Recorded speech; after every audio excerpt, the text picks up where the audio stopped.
तो आप लोग देख रहे हैं यहाँ पे जो है ना स्वेटर की यहाँ पे बिनाई होती है, जो कि अभी देखिए फिलहाल ठंड का मौसम बढ़ चुका है और हर व्यक्ति को स्वेटर की आवश्यकता पड़ सकती है इस ठंड से बचने के लिए।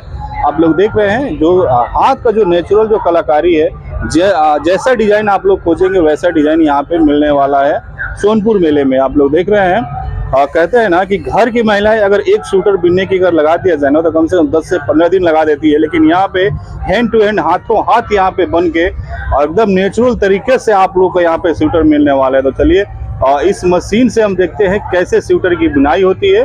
तो चलिए नजदीक से हम दिखाने का प्रयास करेंगे पूरा।